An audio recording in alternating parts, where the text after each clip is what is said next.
ಸಂಸ್ಥೆಗಳು ಉಳಿಬೇಕಾ, ತಾಲೂಕು ಅಭಿವೃದ್ಧಿ ಆಗ್ಬೇಕಾ, ಅದನ್ನ ರಮೇಶ್ ಕತ್ತಿ ಅವರು ಮಾಡ್ಕೊತ್ಕೊಂತಾರ, ಮುಂದೂ ಕೂಡ ಮಾಡ್ತಾರ ಅನ್ನೋದು ಭಾವನೆಯಿಂದ ಹೇಳಿ. ಯಾಕಂದ್ರೆ ತುಡೂರ್ ಕೈಯಾಗ ಡಿಸಿಸ್ ಬ್ಯಾಂಕ್ ಹೋಗ್ಬಾರ್ದು. ಯಾಕ ಅದು ಏನೈತಿ ಹೆಂಗ್ ಮಾಡಿದಾರ ಅನ್ನೋದು ಮುಂದಿನ ದಿನಗಳಲ್ಲಿ ರಮೇಶ್ ಕತ್ತಿ ಅವರು ಹೇಳ್ತಾರೆ. ಯಾಕೆ ನನಗೆ ಗೊತ್ತೇ ಇಲ್ಲಲ್ಲ. ಅಧ್ಯಕ್ಷ ಆಗಿದ್ದಾರೆ ರಮೇಶ್ ಕತ್ತಿ, ಡೈರೆಕ್ಟರ್ ಅದಾರ, ಯಾವ ರೀತಿ ವ್ಯವಹಾರ ಮಾಡಕತ್ತಾರ ಅನ್ನೋದು ಕೂಡ ಹೇಳ್ತಾರ. ಆತ್ಮೀಯ H16 ನ್ಯೂಸ್ ಅರ್ಥಾತ್ ಸೀತಾರಾಮ್ಗೆ ಸ್ವಾಗತ. ನಾನು ನಿಮ್ಮವ MI ಅಥವಾ ಮಲ್ಲಪ್ಪ ಜೋತಾವರ್. ಆದ್ಮೇಲೆ DCC ಬ್ಯಾಂಕಿನ ನೀವು ಕಾರ್ಯಕ್ರಮ ನೋಡ್ತಾನೆ ಇದ್ದೀರಿ. ಸೀತಾರಾಮ್ ಮಾಡುವಂಥದ್ದಿಲ್ಲ. ಇವತ್ತು ಹೊಸ ಅಲೆ ಅಂತ ಅಂದಿದ್ವಿ ನಾವು. AB ಪಾಟೀಲ್ ಅಂತ ಎದ್ದು ಬಿಟ್ಟದ. ತುಳುಗರ ಕೈಯಾಗ DCC ಬ್ಯಾಂಕ್ ಕೊಡಬೇಡ್ರಿ ಅನ್ನೋ ಮಾತಾ ದೊಡ್ಡ ಚರ್ಚೆ ಆಗ್ತಾಯಿದೆ. ಜಿಲ್ಲೆ ಅಷ್ಟಲ್ಲ, ರಾಜ್ಯಕ್ಕೆ ತುಂಬ. ನಿಮ್ಗೆ ಆಶ್ಚರ್ಯ ಆಗ್ಬೋದು. ಭಾಳಷ್ಟು ಕಡೆ ನಾವು ಕಾಲ್ಗಳು ಬರ್ತಾಯಿದ್ದೇವೆ. ಏನು ರೀ ಇದು, ತುಳುಗರು ಯಾರು,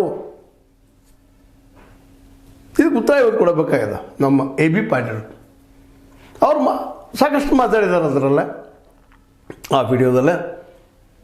ತುಳುಗರು ಕೈ ಕೊಡಬೇಡ್ರಿ DCC ಬ್ಯಾಂಕ್. ಯಾರು ಹಾಗಾದ್ರೆ ತುಳುಗರು? ಕತ್ತಿಯವರೆಲ್ಲ ಹೇಳ್ತಾರೆ ಅಂತ ಮತ್ತೆ ಹೇಳ್ತಾರೆ ಮುಂದವರು. ಅಂದರೆ ಕತ್ತಿಯವರು ಒಬ್ಬರು ಸಜ್ಜನರು, ಉಳಿದವರೆಲ್ಲರೂ ತುಳುಗರ ಅನ್ನೋ ಪ್ರಶ್ನೆ ರಾಜಕೀಯ ವಲಯದ ದೊಡ್ಡ ಚರ್ಚೆ ರೀ. ಈಗ ನೀ ತುಳುಗ, ನಾ ತುಳುಗ, ನೀ ತುಳುಗ ಆರ್ಗ್ಯುಮೆಂಟ್ ಸ್ಟಾರ್ಟ್ ಆಗಿಬಿಟ್ಟಿದ್ದಾವೆ. ಯಾರು ಸುದ್ದಿದಾರೆ ಅಂತ ಕೇಳ್ತಾ ಇದ್ದಾರೆ. ನಾವೆಲ್ಲ ಈ ಪ್ರಶ್ನೆ ಮಾಡುವಂಥದ್ದು ಅವರವರು ಕೇಳ್ತಾ ಇದ್ದಾರೆ. ಸಹಜಲ್ರಿ, ತುಳುಗ ಯಾಕೆ ತುಳುಗರು ಯಾರೀಗ ಯಾರು ಹೋರಾಟ ಮಾಡತ್ತಾರೆ ಇದ್ರಾಗ? ಮೇಲಂತ ಜಾರಕಿಹೊಳಿ ಬ್ರದರ್ಸ್ ಬರ್ತಾ ಇದ್ದಾರೆ, 3 ಜನ. ಅವ್ರು ತುಳುಗರ, ಜೊಲ್ಲೆ ತುಳುಗರ, ಇನ್ನುಳಿದವರು ತುಳುಗರ, ಎಲ್ಲರೂ ಕಾಂಪಿಟೇಷನ್ ಮಾಡುವ ವಿಚಾರದಾಗಿದ್ದಾರೆ ಇವತ್ತು. ಇತ್ತೀಚೆಗೆ ಒಂದೆಲ್ಲ ವೀಡಿಯೋ ನೋಡಿದ್ವಿ.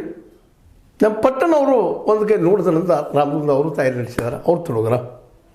ಯಾರೀ ತುಳುಗರ? AB ಪಾಟೀಲ್ ಒಬ್ಬ ಸಜ್ಜನ ರಾಜಕಾರಣಿ, ಅದರಲ್ಲಿ ಎರಡು ಅಭಿಪ್ರಾಯ ಇಲ್ಲ.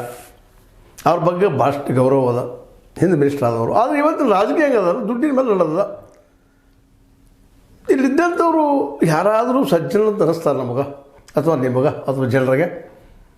ಎಲೆಕ್ಷನ್ ದುಡ್ಡು ಹರಿಸ್ತಾರ, ದುಡ್ಡು ಕೊಡ್ತಾರೆ, ಮತ್ತೇನೋ ಮಾಡ್ತಾರೆ, ವ್ಯವಹಾರ ಮಾಡೋದಕ್ಕೆ ದುಡ್ಡು ವಸೂಲಿ ಮಾಡ್ಕೊಳ್ತಾರೆ, ಪಾರ್ಟಿ ಫಂಡ್ ತೊಗೋತಾರೆ. ಪಾರ್ಟಿ ಫಂಡ್ ಎಲ್ಲಿಂದ ಬರ್ತದೆ ರೀ? ಒಬ್ಬರು ಪ್ರಾಮಾಣಿಕವಾಗಿ ಗಾಂಧಿ ನಗರದಲ್ಲಿ ಇವತ್ತು ರಾಜಕಾರಣ ಮಾಡ್ತಂತ ಒಬ್ಬರು ತೋರಿಸ್ತಾರೆ ನೋಡು. ನಾವು ದೊಡ್ಡ ಪವಾಡ, ಅದೊಂದು ಪವಾಡ ತೋರಿಸಿದ್ರೆ. ಅವರು ಇವತ್ತು ಹೇಳ್ತಾ ಇದ್ದಾರೆ AB ಪಾಟೀಲ್ ಮಾತ್ರ ನಾವು ಒಪ್ಪಬೇಕಾಗ್ತದೆ ಇಲ್ಲ ಅಂತಲ್ಲ. ತುಳುಗರಿಗೆ ಯಾಕೆ ಕೊಡಬೇಡ, ದಿವಾಳಿ ಹೋಗ್ತದೆ. ಈಗ ಕತ್ತಿ ಅವರು ಅದನ್ನು ಒಂದು ಹಂತಕ್ಕೆ ತಂದು ನಿಲ್ಲಿಸಿದ್ದಾರೆ. 500 ಕೋಟಿ ಇದ್ದಿದ್ದು ಇವತ್ತು 5,000 8,000 ಕೋಟಿ ಅಂತ ನಿಲ್ಲಿಸಿದ್ದಾರೆ. ಅದು ಸಾಧನೆ ಅದನ್ನು ಕತ್ತಿ ಅವ್ರದ್ದು. ಕತ್ತಿ ಅವ್ರು ಪ್ರಾಮಾಣಿಕ ವರ್ಕ್ ಮಾಡಿದ ಅಂತ ಕತ್ತಿ ಅವ್ರು ಭಾಳ ವಿಶ್ವಾಸ ಮಾತಾಡ್ತಾ ಇದ್ದಾರೆ. ಅವ್ರ ಮಾತನ್ನು ಒಪ್ಪಿಕೊಂಡು ನಾವಿಲ್ಲ ಅಂತಲ್ಲ. ಆದರೆ ಆ ಮಾತಿನ ಭರದಲ್ಲೇ ಇನ್ನುಳಿದರೆಲ್ಲರೂ ತುಳುಗರು ಅನ್ನುವಂಥ ಮಾತು ಮಾತಾಡಿದ್ದು ಮಾತ್ರ ಇವತ್ತು ದೊಡ್ಡ ಚರ್ಚೆ ಇದೆ. ಚರ್ಚೆ ಹೀಗಾಗಿ ಇದೊಂದು ದೊಡ್ಡ, ಈಗಾಗಲೇ ನಮ್ಮ ಸತೀಶ್ ಅವರು ಹೇಳ್ಬಿಡೋದು, ಇದು ಯುದ್ಧ, ಇದು ನಿಲ್ಲೋದಿಲ್ಲ, ಆಗೋದು ಎಲೆಕ್ಷನ್. ಹೊಂದಾಣಿಕೆ ರಾಜಕಾರಣದ ಬಗ್ಗೆ ಭಾಳ ಜನ ಮಾತಾಡ್ತಾ ಇದ್ದಾರೆ. ಜಾರಕಿಹೊಳಿ ಅವರು ಅದನ್ನು ಹೊಂದಾಣಿಕೆ ರಾಜಕಾರಣ ಅವರು ಪ್ಲ್ಯಾನ್ ಮಾಡಿ ನೋಡಿದರು. ಹೌದಪ್ಪ ಅಂತೇಳಿ ಮಾಡೋಣ ಅಂತ ಹೇಳಿದರು. ಅದರೊಳಗೆ ಅದು ಆದ ಕೆಲವೇ ಗಂಟೆಗಳಲ್ಲೇ ಅಥವಾ ಒಂದು ದಿನದಲ್ಲೇ ಲಿಂಗಾಯತ ಒಂದು ಕೋರ್ ಕಮಿಟಿ ನಡೀತು. ಅದು ಎಲ್ಲಿ ನಡೀತು ನಿಮ್ಗೆ ಗೊತ್ತದ, ಮಠದಲ್ಲೇ, ಯಾವ ಮಠದಲ್ಲೇ ಅನ್ನುವಂಥದ್ದು. ಅಲ್ಲಿಂದ ಇಲ್ಲಪ್ಪ ನಮ್ಮ ಕೈಲಿ ಉಳಿಲಿ ಅನ್ನುವಂಥ ಬಂತು. ಅಂದರೆ ಇಲ್ಲ ಏನು ಬಂದದಂದ್ರೆ DCC ಬ್ಯಾಂಕ್ ಮೇಲೆ ಲಿಂಗಾಯತ ನಮ್ಮ ಕಮಾಂಡ್ ಬಿಟ್ಟು ಕೊಡೋದಿಲ್ಲ, ನಮ್ಮ ಕೈಗಿರಲಿ ಅಂತ ಅನ್ನುವಂಥದ್ದು. ಅದು ಚಾಲೆಂಜ್ ಇವತ್ತು ಜಾರಕಿಹೊಳಿ ಪ್ರದರ್ಶನ ಮಾಡ್ತಾ ಇದ್ದಾರೆ. ಇವರು ಹಿಂದುಳಿದ ಅಲ್ಪಸಂಖ್ಯಾತರ ಅವ್ರ ಪರವಾಗಿ ಇವರು ಧ್ವನಿ ಇತ್ತೀಚೆಗೆ ಎತ್ತಾ ಇದ್ದಾರೆ. ಆದರೆ ಅವ್ರ ಸ್ವಾರ್ಥನೂ ಅದು ಇಲ್ಲ ಅಂತಲ್ಲ, ತಮಗೊಂದು ರಾಜಕೀಯ ಬಲ ಬೇಕಾಗಿದೆ. ನಮ್ಮ ಮೇಲ್ಜಾತಿ ನಮ್ಮನ್ನ ಎಬ್ಬಿಸೋದಿಲ್ಲ, ನಮ್ಮನ್ನ ಮುಂದುವಯ್ಯೋದಿಲ್ಲ ಅನ್ನೋಂಥ ಅದು ಆತಂಕನೂ ಅವ್ರಿಲ್ಲ. ಮತ್ತು ಸತ್ಯವಾದ ಇತಿಹಾಸ ಮರ ಆಗ್ತಾ ಬಂದದು ಅಂದಾಗ ಯಾರು ನಂಬಿಸೋದ್ರೊಳಗಿಲ್ಲ. ಸ್ವತಂತ್ರವಾದ ಮೀಡಿಯಾಗೆ ಬೇಕಾಗಿರುವುದು ಸ್ವತಂತ್ರ ಧ್ವನಿ. ಆ ಸ್ವತಂತ್ರ ಧ್ವನಿ ಉಳಿಸಲು ನೀವು ಮಾಡಬೇಕಾದದ್ದು ಇಷ್ಟೇ. ಅದೇನಪ್ಪಾ ಅಂತಂತಂದ್ರೆ ನಿಮ್ಮ ಕೈಲಾದಷ್ಟು ಸಹಾಯ ಈ ಚಾನಲ್ಗೆ ಮಾಡಿ ಹಾಗೂ ನಿಮ್ಮ ಧ್ವನಿಯನ್ನು ಕಾಪಾಡಿಕೊಳ್ಳಿ. ಮೊದಲಾಗಿ ಒಂದು ರಾಜಕೀಯದಲ್ಲಿ ಯಾರ ಮೇಲೆ ಯಾರಿಗೂ ವಿಶ್ವಾಸ ಇಲ್ಲ. ಇಂಥ ಪ್ರಸಂಗದಲ್ಲಿ ಸಹಜ ನಾವೆಲ್ಲ ಒಂದೇ ಹೋಗೋಣಂತ ಅವರೇನು ಅಂದರು. ಸೌದಿಯವರ ಬದಲಾಗಿ, ಇನ್ನುಳಿದವ್ರ ಬದಲಾಗಿ, ಹುಕ್ಕೇರವ್ರ ಬದಲಾಗಿ, ಕೋರೆಯವ್ರ ಬದಲಾಗಿ ಅವರೆಲ್ಲ ಒಂದಿದ್ದೀವಿ ಅಂತ ಭಾಳಚಂದ್ರ ಹೇಳಿದರು. ಅದು ಆ ಕಡೆಯಿಂದ ಯಾವ ಮಟ್ಟದಲ್ಲಿ ಒಂದು ರೆಸ್ಪಾನ್ಸ್ ಬರಬೇಕಾಯ್ತು ಅದು ಬರಲಿಲ್ಲ. ನಿಧಾನಕ್ಕೆ ಅವ್ರಿಗೂ ಸಮಸ್ಯೆ ಬಂದ ಬಾಲಚಂದ್ರ ಜಾರಕಿಹೊಳಿ ಅವರು ಒಬ್ಬರು ನೇಮಿಸೋದು, ಇನ್ನೊಬ್ಬರು ಬಂದು ಮತ್ತೊಬ್ಬರು ನೇಮಿಸೋದು, ಒಂದೊಂದು ಎರಡು ಕ್ಯಾಂಡಿಡೇಟ್ ನೇಮಿಸುವಂಥ ಒಂದು ಪ್ಲ್ಯಾನ್ ಮಾಡಿದ್ರು. ಹಿಂದೆ ಅವ್ರು ಮಾಡಿದ ಪ್ಲ್ಯಾನ್ ನಿಮ್ಮ ಚರ್ಚೆ ಮಾಡಿದ್ದೆ ನಾನು. ಗೋಕಾಕದ ರಾಜಕಾರಣದಲ್ಲಿ ಅವ್ರು ಇದೇ ಪ್ಲ್ಯಾನ್ ಮಾಡಿದ್ರು. ಗೆದ್ದವರು ನಮ್ಮವರು, ಸೋತವರು ನಿಮ್ಮವರು, ಎಲ್ಲರಿಗೂ ಫಂಡ್ ಕೊಡೋದು, ಪಾರ್ಟಿ ಫಂಡ್ ಅವ್ರಿಗೆ ಗೆಲ್ಲೋದಕ್ಕೆ. ಯಾರು ಗೆದ್ದು ಬರ್ತಾರೆ ನಮ್ಮವ್ರಪ್ಪ ಅನ್ನುವಂಥದ್ದು ಸಹಾಯ ಸಹಕಾರ ಮಾಡೋದು ಅವ್ರಿಗೆ. ಅವ್ರು ಹೇಳಿದಂಥ ಕೆಲಸಗಳನ್ನು ನಡೆಸ್ಕೊಡುವಂಥ ಕೆಲಸ ಮಾಡಿದರೆ ಇವತ್ತು ಅವರು ಲೀಡರ್ ಆಗಿದ್ದಾರೆ. ಬೆಳಗಾವಿ ಜಿಲ್ಲೆಯಲ್ಲಿ ಒಂದು ಅಂಥವ್ರು ಬಂದಿದ್ದಾರೆ. ಈಗ ಇಂಥ ಪ್ರಸಂಗದಲ್ಲೇ ಸಹಜ ಇವತ್ತಂತೆ ರಾಜಕೀಯದಲ್ಲಿ ದುಡ್ಡಿಂದ ಯಾರು ಮುಂದೆ ಬರಲಿಕ್ಕೆ ಸಾಧ್ಯ ಇಲ್ಲ. ದುಡ್ಡನ್ನ ಮೇನ್, ಅದರಲ್ಲಿ ಎರಡು ಮಾತೂ ಇಲ್ಲ. ಇವತ್ತು ಎ ಬಿ ಪಾಟೀಲರು ಮಾತಾಡ್ತಾರೆ, ಹೌದು ಒಳ್ಳೆ ವಿಚಾರ ಹೇಳಿದ್ದಾರೆ, ಭಾಳ ಸಂತೋಷ. ಆದರೆ ಎ ಬಿ ಪಾಟೀಲ್ ಇವತ್ತು ಕೇಳುವಂಥ ಪ್ರಸಂಗ ಏನಪ್ಪ ಅಂದರೆ, ಯಾವ ಲೀಡರ್ ಇವತ್ತು ಕತ್ತಿಯ ಬದಲು ನೀವು ಹೇಳ್ತಾ ಇದ್ದೀರಿ, ಹೌದು ಪ್ರಾಮಾಣಿಕ ಇರ್ಬೋದು, ಮ್ಯಾಕ್ಸಿಮಮ್ ಪ್ರಾಮಾಣಿಕ ಇರ್ಬೋದು, ನಾವು ಒಪ್ಕೊಳ್ಳೋಣ. ಅದ್ರ ಪೂರ್ಣ ಪ್ರಾಮಾಣಿಕರಿದ್ದಾರಾ? ಹೌದು ಅವ್ರು ಹೇಳ್ತಾ ಇದ್ದಾರೆ, ಇಲ್ಲ ನಾವು ಆ ದುಡ್ಡಿನ ತೆಗೆದು ಸಾಲ ಮಾಡಿದ್ದು ಅಲ್ಲೇ ಇನ್ವೆಸ್ಟ್ ಮಾಡಿದ್ದೀವಿ, ಡೆವಲಪ್ಮೆಂಟ್ಗೆ ಮಾಡಿದ್ದೀವಿ. ಹೌದು ಇಂಪ್ರೂವ್ ಆಗೋದಿಲ್ಲ ಅಂತಲ್ಲ. ಯಾಕಂದರೆ ಡಿ ಸಿ ಸಿ ಬ್ಯಾಂಕ್ ಏನಪ್ಪ, ಡಿ ಸಿ ಸಿ ಬ್ಯಾಂಕ್ ಮುಂದಿಟ್ಟುಕೊಂಡು ಬಡ್ಡಿ ಆಡೋ ವ್ಯಾಪಾರಗಳು ನಡೆದವ್ರು ಇಲ್ಲಿ. ಮತ್ತು ಅನೇಕ ಕೋಆಪರೇಟಿವ್ ಬ್ಯಾಂಕ್ಗಳು ಮುಳುಗಿ ಹೋಗಿದ್ದಾವೆ. ಸಾಲ ತೊಗೊಳ್ಳೋದು ಹೊಳ್ಳಿ ಮುಟ್ಟಿಸೋಂಗಿಲ್ಲ, ಅವರು ತಮ್ಮೊಳಗೆ ತೊಗೊಂಡಿದ್ದು ಹಾಳು ಮಾಡುವಂಥದ್ದು ನಾವು ನೋಡಿದ್ವಿ ಸಹಕಾರ ಸಂಘದಲ್ಲಿ. ಇವರನ್ನು ಬೆಳೆಸಿದ್ದಾರೆ, ಅದ್ಮೇಲೆ ಒಂದು ವ್ಯವಹಾರ ಮಾಡ್ಕೊಂಡು ಬಂದಿದ್ದಾರೆ. ಒಳ್ಳೆಯ ವಿಚಾರ, ಅದನ್ನು ಒಪ್ಕೊಳ್ತಾ ತಮಗೆ ಬೇಕಾದವ್ರಿಗೆ ಲಾಭ ಮಾಡಿಕೊಟ್ಟಿಲ್ವಾ ಅನ್ನೋ ಪ್ರಶ್ನೆ ಇವತ್ತು ಎದುರಾಳಿಗಳು ಮಾಡ್ತಾ ಇದ್ದಾರೆ. ತಾವು ಬೇಕಾದಂಥವ್ರಿಗೆ ಅನುಕೂಲ ಮಾಡಿಕೊಟ್ಟಿದ್ದಾರೆ. ತಾವು ಇವತ್ತು ಆ ರಾಜಕೀಯ ಮಾಡ್ತಾ ಇದ್ದಾರೆ. 600 ಕೋಟಿ ರೂಪಾಯಿ ಸಾಲ ಮಾಡೋದಷ್ಟಲ್ಲ, ಅದು ಇವರೇ ಅದನ್ನು ಹೊಡೆದಿದ್ದಾರಂತೆ ಎದುರಾಳಿಗಳು ಆರೋಪ ಮಾಡ್ತಾ ಇದ್ದಾರೆ. ಅದು ಪೂರ ಯಾವಾಗ ಆಗ್ತದೆ ಏನೋ ಗೊತ್ತಿಲ್ಲ. ನೀವೆಲ್ಲ ಅಲ್ಲಿಗಳಿಬೋದು, ಅದನ್ನು ಇಲ್ಲಂತಲ್ಲ, ಅದು ಆರೋಪ ಇಲ್ಲಂತಲ್ಲ. ನಾ ಪೂರ್ಣ ಪ್ರಾಮಾಣಿಕಪ್ಪ ಅಂತೇಳಿ ಆರೋಪಗಳಿಂದ ಎಲ್ಲರೂ ಬರುವಂಥದ್ದು. ಇನ್ನೊಂದು ಪ್ರೂವ್ ಆಗೋದು ನೋಡೋಣ ಇನ್ವೆಸ್ಟಿಗೇಷನ್ ಏನಾಗ್ತದೆ ಅಂತೇಳಿ.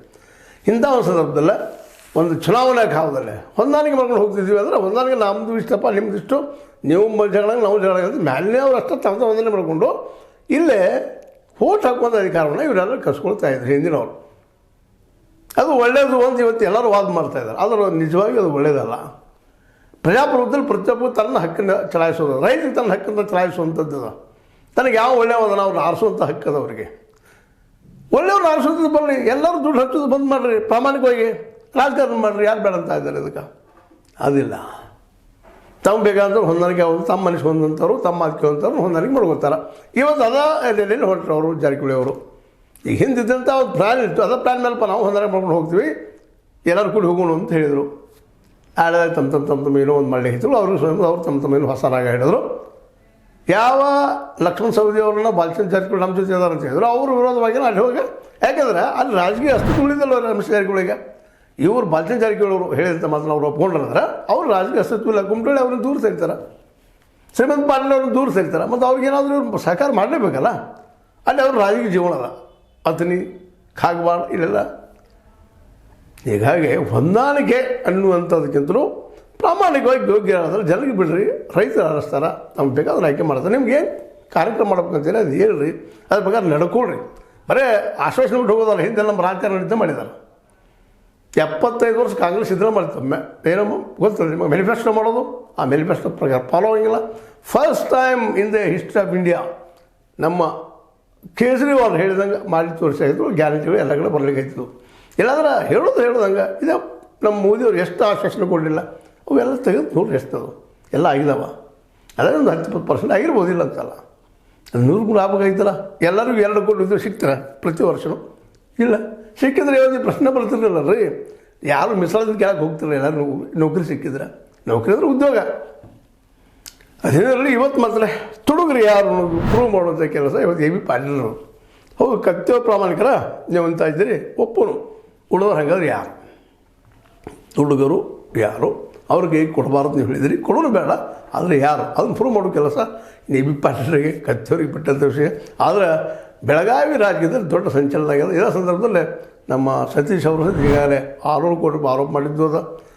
ರಾಕ್ಷಸರು ಯಾರು ಅಂತ ಕೇಳಿದ್ದು ಅದ. ಒಟ್ಟಿನಲ್ಲೇ ಒಂದು ತಾರ್ಕಿಕ ಹಂತಕ್ಕೆ ಬರ್ತದೆ. ಆದರೆ ಇದು ಫ್ರೆಂಡ್ಲಿ ಇರಲಿ ಅನ್ನೋದು ನಮ್ಮ ಒಂದು ಅಭಿಪ್ರಾಯ. ಯಾಕಂದ್ರೆ ಇಲ್ಲೇ ಹೊಂದಾಣಿಕೆ ರಾಜಕಾರಣ ಅಂದ್ರೆ ಮೇಲಿನವ್ರು ಹೊಂದಾಣಿಕೆ ಮಾಡ್ಕೊಳ್ಳೋದು, ಉಳಿದವ್ರನ್ನ ದೂರ ಸರಿಸುವಂಥ ಒಂದು ಪದ್ಧತಿ ಅದ. ಅದು ಬಡ ರೈತರಿಗೆ ಹೋಗಿ ಮುಟ್ಟದ ಅಂತ ನಮಗೆ ಅಂತ ಏನು ಅನಿಸಿಲ್ಲ. ಅಲ್ಲೂ ಜಾತಿಗಳು ಬರ್ತಾವೆ, ಮತ್ತೇನೋ ಬರ್ತಾವೆ, ಕೆಳಂತಕ್ಕೆ ಹೋಗಿ ಅವ್ರನ್ನೇನು ಮಾಡೋಣಪ್ಪ ಅಂತಂದ್ರೆ ಆ ಸಂದರ್ಭದಲ್ಲೇ ಈ ಜಾತಿ ಮತ ಭೇದ ಬಡವ ಯಾವುದೂ ಇರಲಾರ್ದು ಎಲ್ಲರಿಗೂ ಸಮಾನವಾಗಿ ಅವಕಾಶ ಸಿಗುವಂಥದ್ದು ಮಾಡೋ ಕೆಲಸಕ್ಕೆ ಇಲ್ಲೇ ಕೈ ಹಾಕಬೇಕಾಗಿದೆ. ಹೌದು, ಬೆಳಗಾವಿ ಈ ನಮ್ಮ DCC ಬ್ಯಾಂಕಿನಂಗೆ ಉಳಿದ ಬ್ಯಾಂಕ್ಗಳು ಲಾಭದಲ್ಲಿಲ್ಲ. ಯಾಕಂದ್ರೆ ತೊಗೊಂಡವರು ಕೆಲವರು ಸಂಬಂಧಿಕರು ಅವರು ತೊಗೊಂಡಿರ್ತಾರೆ, ಹೊಳೆ ತುಂಬುವುದಿಲ್ಲ, ಲಾಸ್ ಆಗ್ತದೆ. ಹೀಗಾಗಿ ಬ್ಯಾಂಕ್ಗಳು ಲಾಸು ಆಗಿದ್ದಾವೆ. ಕೋವಿಡ್ ಮೂಮೆಂಟಪ್ಪ ಅಂದ್ರೆ ಲಾಭ ಹೊಡ್ಕೊಳ್ಳೋದು. ಮೊದಲು ಬಂದು ಉಣ್ಣಾವು ನಮ್ಮಲ್ಲಿ ಕನ್ನಡದ ಗಾದಿ ಮಾಡ್ತಿರ್ತಲ್ಲ, ಫಸ್ಟ್ ಪಂಕ್ದಾಗ ಉಣ್ಣವ ಅವ್ನು ದೇವರ ಮಗ. ನಾವು ನಂತರದವ್ರಿಗೆ ಏನು ಉಳಿತಿತ್ತು ಗೊತ್ತಿಲ್ಲ. ಹಂಗೆ ಅದ ಪರಿಸ್ಥಿತಿ. ಅದೇನೋ ಇರಲಿ, ಒಟ್ಟಾರೆಯಾಗಿ ಬೆಳಗಾವಿ ಜಿಲ್ಲೆ ಈ DCC ಬ್ಯಾಂಕಿನ ಚುನಾವಣೆ ಮಾತ್ರ ಒಂದು ಹೊಸ ರಾಜಕಾರಣಕ್ಕೆ ದಾರಿ ಮಾಡ್ತಾಯಿದೆ. ಸಂಘರ್ಷ ಅದ ಇಲ್ಲಂತಲ್ಲ.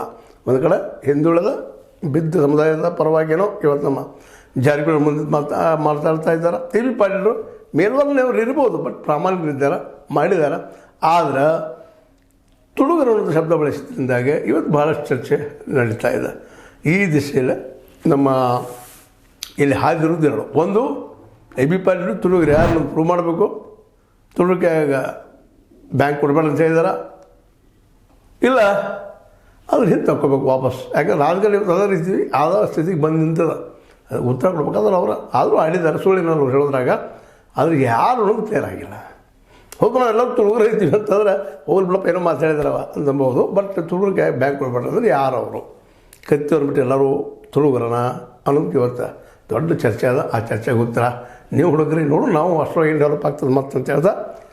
DCC ಬ್ಯಾಂಕ್ ನಮ್ಮ AB ಪಾಟೀಲ್ ಹೇಳುವಂಗೆ ತುಳುಗೆ ಕೊಡಬೇಡ್ರಿ ಅಂತ ನಾವು ಹೇಳ್ತೀವಿ. ಇನ್ನೇನು ಎಲ್ಲ ಕಾಂಪಿಟೇಟರ್ಗಳು ವಿಚಾರ ಮಾಡಿ ಅಂತ ಹೇಳ್ತಾ, ಇದು ನೀವು ಲೈಕ್ ಆಗಿರ್ಬೋದು. ಲೈಕ್ ಮಾಡಿ, ಶೇರ್ ಮಾಡಿ, ಕಮೆಂಟ್ ಮಾಡಿ, ಸಬ್ಸ್ಕ್ರೈಬ್ ನಿಲ್ಲಿಸ್ಬಿಡ್ರಿ. 16 ನ್ಯೂಸ್ ಸತ್ಯ ಸಿದ್ಧಾಂತ ಸತ್ಯದ ಕೈಗಳಲ್ಲಿ ವಂದನೆಗಳು.